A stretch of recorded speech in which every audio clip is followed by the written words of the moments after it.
Hello. I've been researching my family tree for several years now.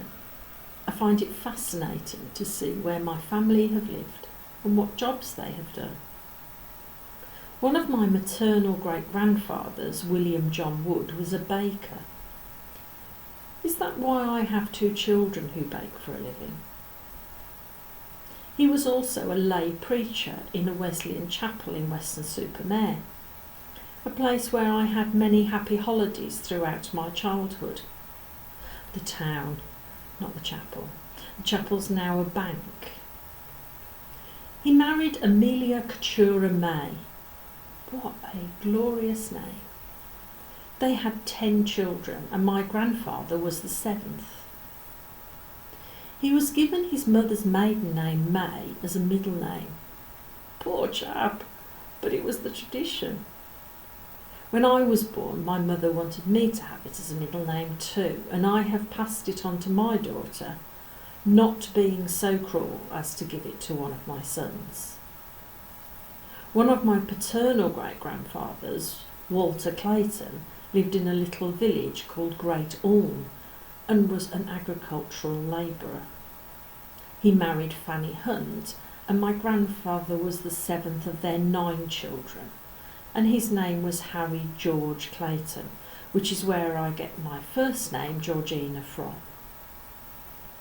Just by the names of these people and their jobs you can build up a picture, but I hope that the photographs have helped. I like my name, but I can't tell you the number of times that people have got it wrong. I have been called loads of other names beginning with G, but I'm not going to tell you them because I know some of you will take great delight in using them when you see me next. If that wasn't bad enough, when I got married I had another problem. People frequently either spell or pronounce Waitley incorrectly.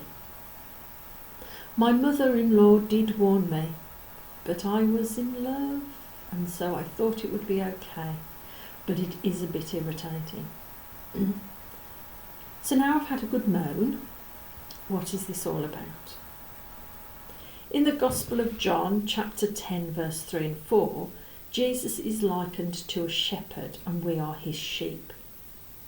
The gatekeeper opens the gate for him and the sheep listen to his voice. He calls his own sheep by name and leads them out. When he has brought out all his own, he goes ahead of them and his sheep follow him because they know his voice. I have a shepherd who knows my name. He knows everything about me and he delights in the person that he has created me to be. And he goes before me in all that I do. Let us take comfort in knowing that our Heavenly Father knows each one of us. He doesn't need to be reintroduced. He won't be saying, "Sorry, who are you? I've forgotten your name."